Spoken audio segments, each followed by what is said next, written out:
갑자기 서게 된다면 이라는 제목으로 말씀을 나누겠습니다. 오늘 성경 말씀은 마태복음 8장 28절부터 34절입니다. 시작. 또 예수께서 건너편 가다라 지방에 가시니 귀신 들린 자들이 무덤 사이에서 나와 예수를 만나니 저희의 심히 상하와 아무도 그 길로 지나갈 수 없을 만하더라.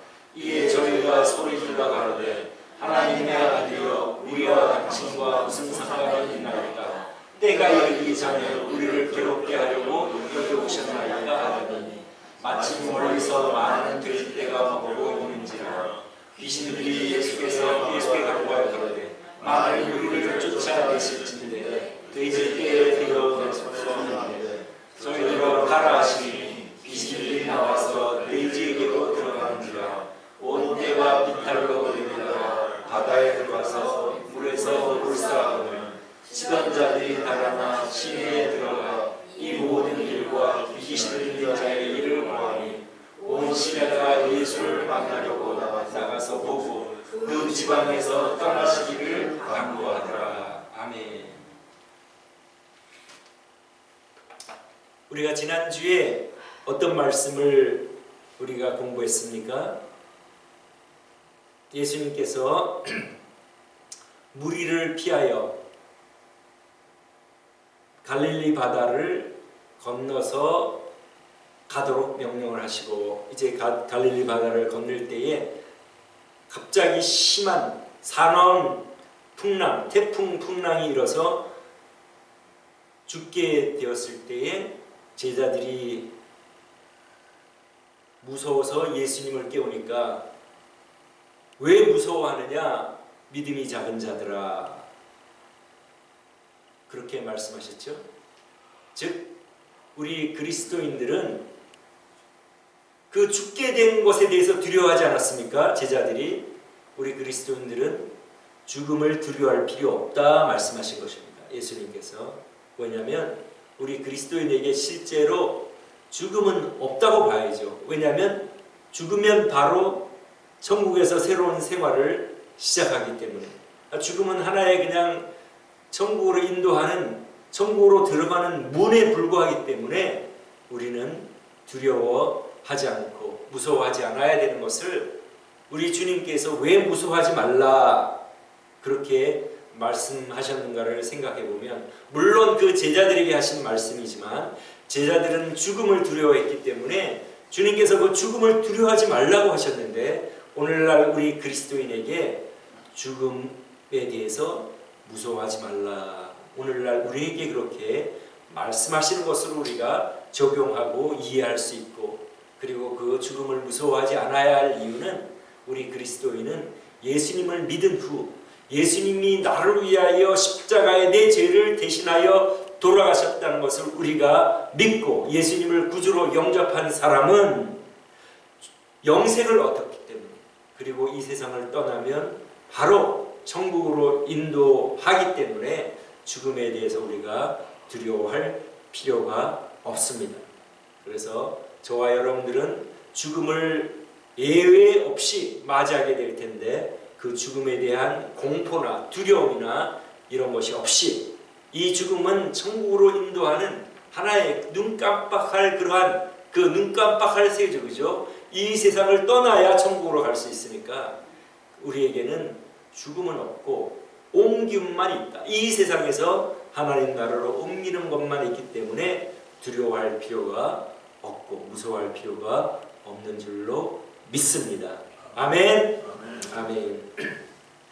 자, 이제 바다, 그 갈릴리 바다, 그 옛날 사람들은 그 호수가 이스라엘 지역에서는 그 너무 크고 넓었기 때문에 바다로 불렀지만, 그 호수를 지나 건너편에 갔을 때에 누구를 만나게 됩니까? 귀신 들린 자를 만나게 됩니다. 귀신 들린 자를 어떻게 하십니까? 또 귀신들을 쫓아내시고 그 사람을, 귀신 들린 사람들을 성하게 하지 않습니까? 온전한 사람으로 만들지 않습니까? 이 마태는 이러한 그 기적들을 통하여 예수님이 누구이신 것을 우리에게 알려주기를 원하십니까? 불치병들, 나병 환자, 문둥병자라 그러죠. 나병 환자를 고치시고 중풍병자를 고치시지 않았습니까? 이런 것들은 불치병으로 그 당시의 의학으로서는 고칠 수가 없고 오늘날의 의학으로서도 고치기가 어려운 그러한 불치병입니다. 그러죠. 중풍이나 또 맹인, 눈을 감은 사람을 뜨게 하기가 얼마나 어렵습니까? 그러한 난치병들을 고치시고 그 다음에 바람과 바다도 순종하게 하시고 잠잠하게 하시고 오늘 또 본문에 귀신들을 내쫓는 것을 통하여 마태복음의 저자 마태는 독자들에게 무엇을 알려주기를 원한다고 생각하십니까? 예수님은 우리 보통 인간이 아니라 하나님의 아들이다 하는 것을 우리에게 알려주고 있습니다. 오늘 본문에 귀신을 쫓아내셨는데 귀신은 누가 귀신이라고 했죠? 그렇죠. 아멘. 우리 김범수 형제님 아주 우리 잘 하셨는데 그죠? 그러니까 마귀와 그 사자들 His angel 그죠? 마귀를 추종하는 그 타락한 천사들 그러니까 천사장이 타락하여 굉장히 존귀하게 만들고 이 세상의 피조물 중에 가장 존귀하게 만든 그 천사장이 내가 높은 구름 위에 올라 지극히 높은 자와 비기리라 하고 교만하여 타락했을 때에 그를 따르던 그 천사, 그를 따르는 그 천사들이 바로 귀신임을 잘 알 수가 있습니다. 더군다나 그것을 서포트하는 그러한 말씀들은 어떤 말씀들입니까? 예수님의 정체를 그 귀신들은 알고 예수님을 만나면 꼭 뭐라고 말합니까? 하나님의 아들이라고 말합니다. 그죠? 인간들은 이 세상에 태어났기 때문에 예수님이 누구신지 정확하게 알 수가 없어요. 다만 베드로가 주는 그리스도시요 살아계신 하나님의 아들이십니다 했는데 그것을 너에게 이르신 분은 하나님이시다. 예수님께서 말씀을 하시지 않습니까? 그러니까 하나님이 알려주시지 않으면 우리 인간은 예수님의 정체에 대해서 알 수가 없습니다. 그런데 이 귀신들은 예수님을 만나면 반드시 뭐라고 고백을 합니까? 뭐라고 고백을 하죠? 하나님의 거룩한 자, 그 다음에 하나님의 아들. 오늘 본문에서도 하나님의 아들이라고 하지 않습니까?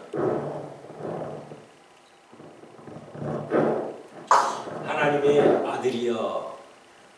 그러니까 이 귀신들은 천상의 존재니까 그 천사장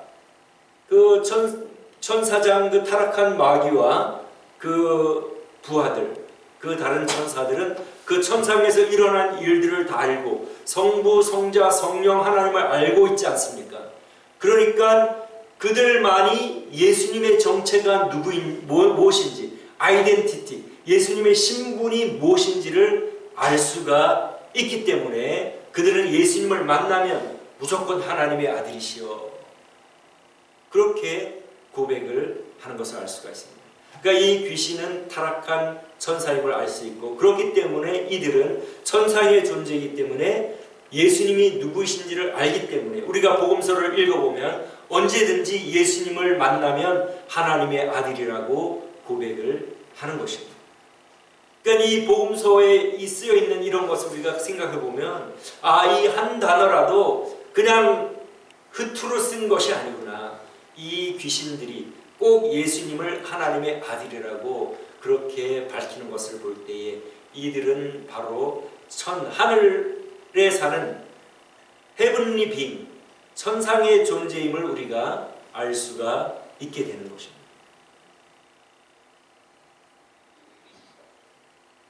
그런데 이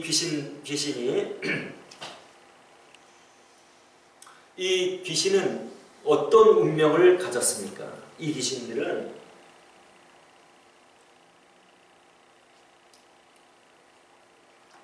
마귀와 그 귀신들을 위하여 예비된 영영한 불에 들어가라.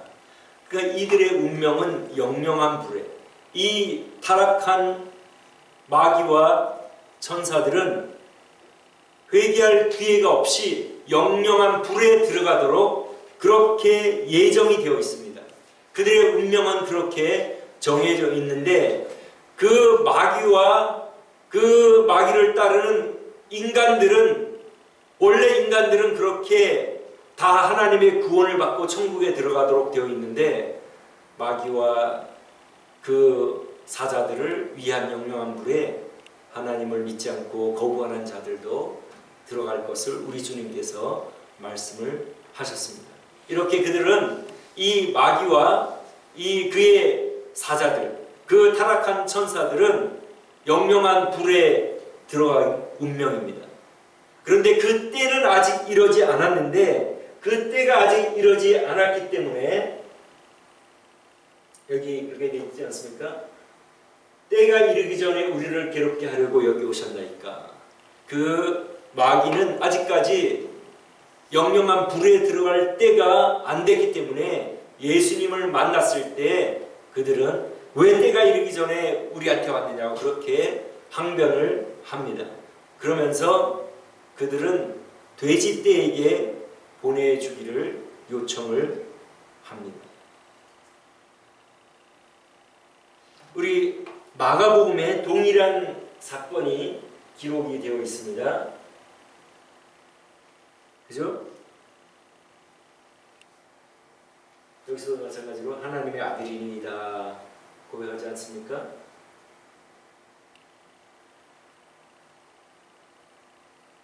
그런데 그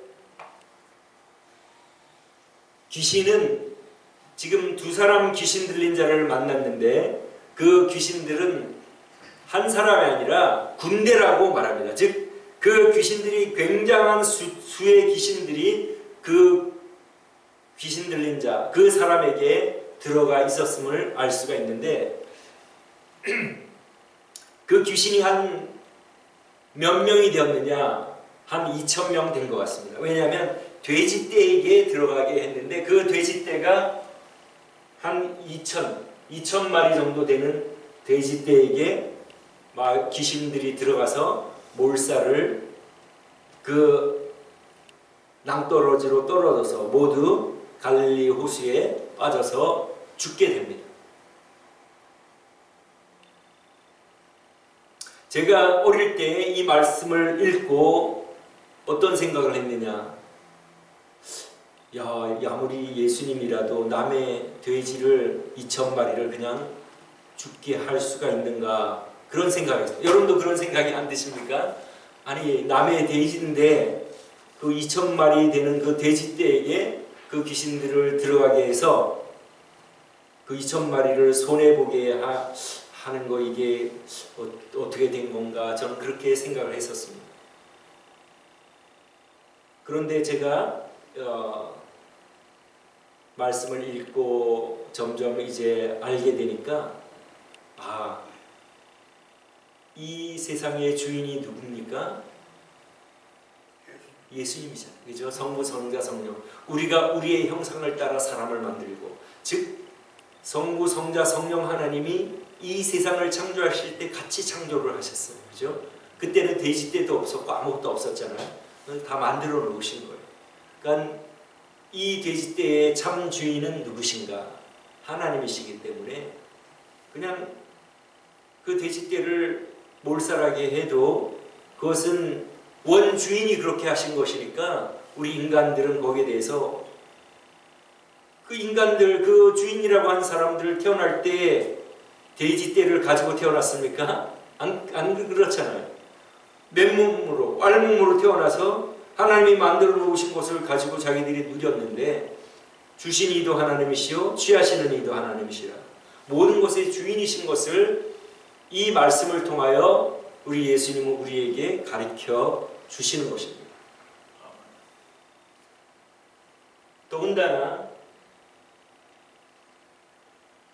우리가 복음서를 읽을 때에 제자들을 따라오라 그러잖아요. 그죠? 저도 이 말씀을 읽을 때도 이 말씀도 이제 제가 묵상하면서 깨닫게 된 게 이 티네이저들을 그냥 따라오라. 오늘날 같으면 아마 유괴했다고 유괴범으로 현상수배가 될 수도 있는 일입니다. 그죠? 아버지를 도와서 어부의 일을 하는 그들을 나를 따라오느라. 그 아버지에게 허락받는 것이 전혀 없어요. 야, 너 좀 나 따라와야 되겠다. 너 좀 나 따라와라. 그죠? 베드로라는 시몬과 그 형제 안드레가 바다에 금을 던지는 것을 보시니 저희는 어부라 말씀하시되 나를 따라오느라. 그 아버지에게 허락받는 거 없습니다. 그 뒤에도 마찬가지죠. 야고보와 그 형제 요한이 부친 세배도 한 가지로 배해서 그물을 휘는 것을 보고 부르시니 부친을 버려두고 예수를 쫓으니라. 그러니까 부모에게 허락을 안 받아요. 왜냐하면 그 사람들의 원래 주인은 예수님이시기 때문에, 만드셨기 때문에 얼마든지 부르실 수가 있음을 우리가 오늘 말씀을 통하여 배울 수가 있습니다. 그러니까 오늘날 우리에게 있는 모든 것도 하나님의 것이고 내 생명 자체도 하나님의 것이고 내가 나를 위하여 살아가는 것이 아니라 나의 생명 되시고 나에게 생명을 주신 그분, 그 하나님의 뜻을 따라 내가 순종하는 것이 나의 본분이다. 그러니까 믿지 않는 사람들은 그것을 모르죠. 자기가 인생의 주인이 자기인 줄 알고 자기가 원하는 대로 살아갑니다. 그것이 성경에서 말하는 근본적인 죄입니다. 우리는 다 양 같아서 그릇 행하여 각기 제 길로 갔거늘. 우리는 다 양 같아서 그릇 행하여 각기, 양이 목자가 잘 돌봐주지 않으면 그냥 자기 마음대로 가는 것처럼, 양이 목자를 떠나면 보호를 받지 못하고 사나운 짐승에게 먹잇감이 되는 것처럼 우리가 하나님의 인도함을 따르지 않고 우리 마음대로 살아가면 멸망할 수밖에 없고, 우리 각자 마음대로 살아가는 것이 죄라고 분명하게 성경은 말씀하고 있습니다. 우리 무리의 죄악을 그에게 담당시키셨도록 우리는 그릇 행하여 각기 제 길로 갔거늘, 각기 제 길로 간 그 죄 때문에 하나님께서는 우리 무리의 죄악을 그에게, 예수님에게 담당시키셨다. 그러니까 오늘 말씀을 통하여 다시 한번 우리의 생명의 주인은 하나님이시다. 나는 죄가 없다 하는 사람들을 많이 보잖아요. 나는 도덕적으로 괜찮게 살았고 나 정도, 이 정도면 잘 살았다. 그러나 하나님께서는 그건 너 마음대로 산 거고 네가 주인 되어 살았기 때문에 나랑 상관이 없다. 네가 마음대로 살고 네 마음대로 사는 그 자체가 죄이고 나를 생각하지 않고 나를 주인으로 여기지 않으면 내가 너를 보호할 수 없고 보호해 줄 그러한 의무도 없으니 너는 나의 보호를 받을 수 없다. 그렇게 되는 것입니다. 우리 인간적으로 해석을 하자면 다만 우리가 하나님을 생명의 주인으로 알고 그분에게 순종하고 살아가는 사람만이 하나님의 참된 예수님의 공로를 믿는, 그러한 그 공로를 믿는다고 고백할 때 하나님께서 그거를 적용시켜 주실 것입니다. 행위로 구원받는 것은 아니죠. 우리가 구원받는 오직 유일한 근거는 예수님의 공로를 믿는 건데, 그걸 믿는 사람은 자기가 주인이 아니고 이제는 하나님이 주인이라고 알고 그렇게 따라가는 행위가 나올 때에만 우리가 고백하는 그 예수님의 공로를 믿는 그 공로가 참되다는 것을 예수님께서 인정하신다는 말입니다. 우리가 어떤 노력을 해서 예수님을 그러니까 예수님을 믿는 그런 그 조건은 아무 조건도 없습니다. 예수님은 누구든지 믿을 수가 있습니다. 어떤 행위가 앞서야 되는 것 없습니다. 오직 믿음으로 예수님이 나를 위해 돌아가셨음을 내가 믿습니다. 그것을 믿는데 어떠한 장애나 어떠한 걸림돌이나 어떤 그 행위가 없이 누구나 공평하게 예수님을 믿을 수가 있습니다. 그러나 그 입술의 고백이 진실한지는 반드시 예수님을 주님으로 모시고 하나님을 주님으로 모시고 생활하는 태도를 통하여 하나님께서 나의 아들의 공로를 네가 진심으로 그 믿는다고 하는 고백이 진실하다고 인정해 주신다는 것이 복음적이고 성경적입니다. 예수님 자신이 그렇게 말씀하시지 않았습니까? 나더러 주여 주여 하는 자마다 다 천국에 들어갈 것이 아니니 오직 아버지의 뜻대로 행하는 자라야 들어가리라. 바로 그것이 그 말씀이라고 생각합니다. 누구도 예수님의 말씀보다 더 높을 수가 없고 어떠한 신학도 예수님의 말씀과 배치될 수가 없습니다.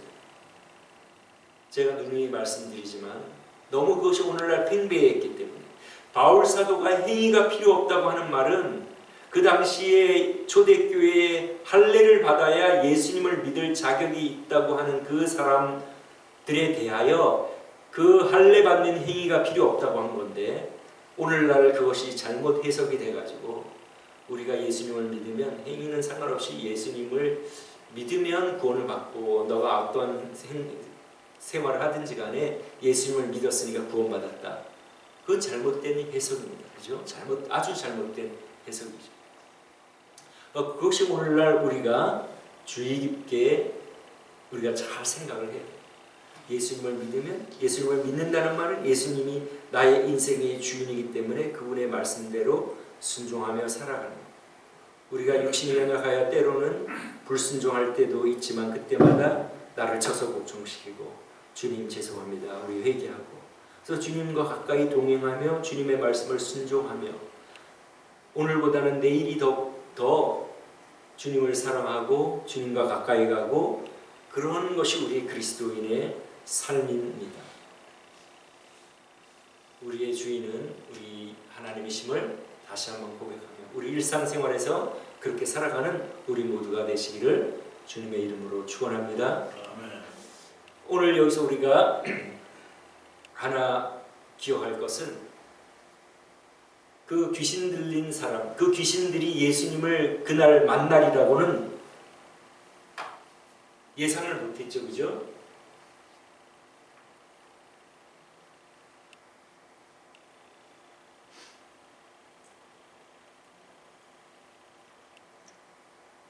때가 이르기 전에 우리를 괴롭게 하려고 여기 오셨나이까.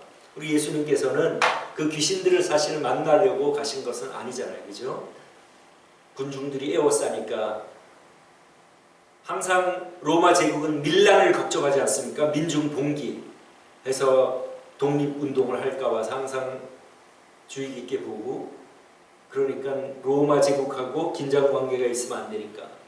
또 종교 지도자들하고, 유대는 종교가 이끌어 나가는 나라니까 제사장, 바리새인, 서기관 이런 사람들이 다, 장로 이런 사람들이 다 지도자들인데 그들하고 긴장 관계가 돼서 아직 제자들을 훈련시키기 전에 어떤 그런 붙잡히시고 그런 것이 일어나면 안 되기 때문에 피하시지 않았습니까? 피하시는 과정에서 그 가다라 지방으로 가다가 그 사람들을 만났습니다. 그죠?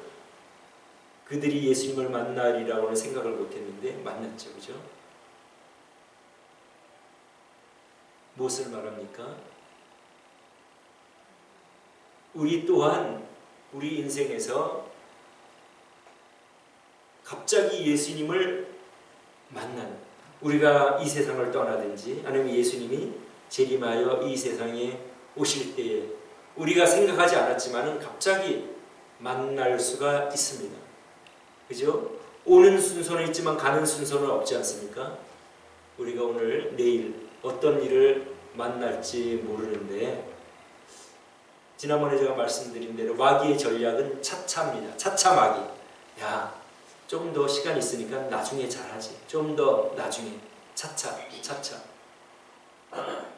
우리가 예수님을 만날 때에 우리의 심령이 어떤 세상의 육신의 정욕과 안목의 정욕과 이생의 자랑으로 가득 차고, 이 귀신 들린 사람은 귀신으로 가득 차 있지 않습니까? 여러분들의 마음속에는 지금 무엇으로 가득 차 있습니까? 이 세상에서 편하고 안락하게 살아가고 이 세상에서 어떻게 잘 살까 하는 것으로 가득 차 있지는 않습니까? 아니면 매일 말씀과 기도와 찬송으로 성령 충만하게 그렇게 살아가기를 힘씁니까? 우리가 주님을 만날 때 우리가 갑자기 만나게 될 것입니다. 만나게 될 수도 있습니다. 아니면 병상에서 이제 죽음을 기다리는 경우도 있을 거고, 또 갑자기 심장마비로 우리가 이 세상을 떠날 수도 있고, 또 사고로 떠날 수가 있는데, 마귀는 우리가 오늘 하나님과 깊이 동행하고 우리를 거룩하게 하고 말씀과 기도로 거룩하게 하는 것을 차차 미루고 다음에 하지 그러한 그 마음을, 그것이 바로 마귀의 전략이라고 하는데, 물론 우리가 영적으로 경각심을 갖게 하기 위하여 이제 그런 예화를 만들어 놓았지만 사실 그게 맞지 않습니까? 잘해야 되는데 그렇지만 하지 못하고 미루고. 여러분 매일 성경을 읽습니까? 묵상합니까? 기도합니까? 찬송합니까? 전도합니까? 전도가 쉬운 일은 아니지만 뭘 전해야 될지 잘 준비를 해놓으면 충분히 전할 수가 있습니다. 제가 얼마 전에도 파교에 가서 농구를 하면서 아이들을 이제 농구를 가르치는 이제 여름 방학이니까 코치가 와서 농구를 가르치고 이제 부모들 할머니들이 와서 자기 아이들 하는 것을 지켜보는데 제가 그 중에 두 사람에게 가가지고 복음을 전했습니다. 쉬운 일은 아니지만 얘기를 하고 이름이 뭐냐 홀리라 그래. H-O-L-L-Y. 와 홀리 H-O-L-Y 하나님 God is holy 그러면서 제가 이제 접근을 해서 복음을 전했는데 어쨌든 여러분들도 주변에 만나는 사람 아니면 아직까지 가족이 예수님을 믿지 않으면 기도하고 복음을 전하고 말씀과 기도와 찬송과 복음 전하는 그러한 삶을 통하여 우리가 성령 충만할 수가 있습니다. 제가 아침마다 말씀을 묵상해서 여러분들에게 보내는데 매일 그것을 우리가 반복해서 하게 되면 우리가 잊어버리는 존재이기 때문에 계속해서 꾸준히 반복해서 하면 우리의 영의 양식이 되고 하나님의 말씀은 성령의 감동으로 된 것이기 때문에 성령 충만해집니다. 우리가 말씀을 읽고 기도하면 성령으로 충만해지고 여러분 시간을 떼내가지고 주님과 교제하고 동행을 해야 됩니다. 그렇게 해서 우리가 이 세상을 언제 떠날지 모르지만 주님을 만날 때 갑자기 주님을 만날 때 성령 충만하여 착하고 충성된 종으로 일컬음 받는 저와 여러분 되시기를 주님의 이름으로 축원합니다. 기도하겠습니다.